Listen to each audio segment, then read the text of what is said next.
There's a cost to Trump and his desire to end the war quickly in that agenda. Because, as he said rightly, 2 or 3 days into his second presidency, Putin's the obstacle. By making this broader, he was saying to Putin, this is not necessarily my highest priority. And if Putin is the obstacle, which he is, Trump needs to make clear it is his highest priority by giving the proper disincentives for Putin to continue the war. Ну, тобто, на жаль, президент Трамп з великою повагою до нього відносимося як до лідера народу, який ми дуже поважаємо, американський народ, який нас постійно підтримує. На жаль, живе в цьому дезінформаційному просторі. We have yet to hear something from Trump, and now I'm talking about not just in the last few weeks, but even going back last year, where he clearly states that Russia is an aggressor and Ukraine is the victim. We just haven't heard that. So in that sense, the statements we're hearing now reflect a similar avoiding of some very clear realities. And while democracy is not perfect in Ukraine, it is democracy, whereas there's no democracy in Russia. So that makes Trump calling Zelenskiy a dictator rather fatuous if he's saying nothing about the strong man in Moscow.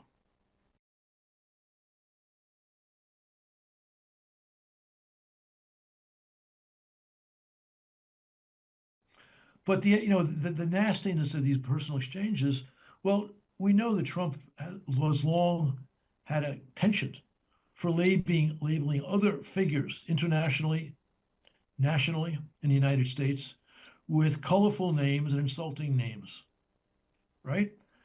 And we know that Trump doesn't like to give someone else the last word.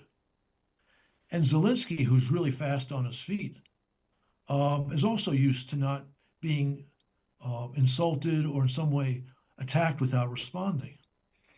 And in the case of Trump, that just makes him madder, and his rhetoric becomes more hyperbolic. Well, we have a situation where we haven't had elections in Ukraine, where we have martial law, or essentially martial law in Ukraine, where the leader in Ukraine, I mean, I hate to say it, but he's down at 4% approval rating. This is not the most colorful, but it is probably the most damaging thing that the Trump team has said. Because no one in Ukraine, none of the opposition leaders want elections. By Ukraine's constitution, you can't have elections in wartime. The international IFES, which is the International Agency regarding election integrity, says having an election in Ukraine during wartime is nuts. Well, thank you very much. It's an honor to have the president with us. He said, I don't know, 8 or 10 weeks ago, I'm not going to throw Ukraine to the wolves. Now, that doesn't mean he won't, but I think we've seen a pretty clear indication over the months, ever since Trump okayed the aid package to Ukraine in April of last year, that is not Trump's intention. Now, he's mercurial. He could change his mind.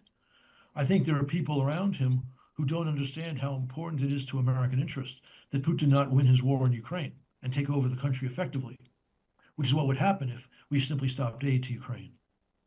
But Trump, I think, understands that it would be very bad for the United States and very bad for him personally if he brokered a deal which allowed Putin ultimately to take control of the country. Вообще не разговаривал более 4 лет, и я готов к этому, конечно, в любое время. Look, Zelenskyy is the leader of a country under vicious attack by a much more powerful country. And they are fighting for their lives, literally.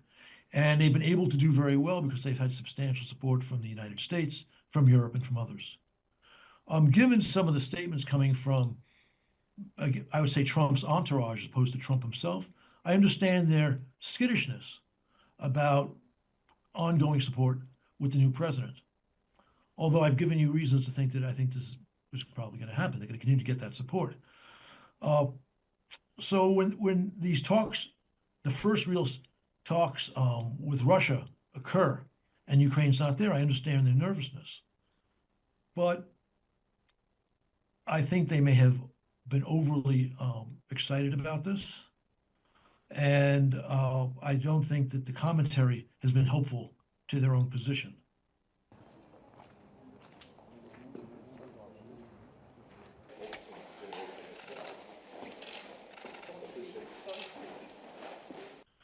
So I think the best news of the past 7 days has been the sudden attention of major European nations to need to put together that peacekeeping force that Trump talks about.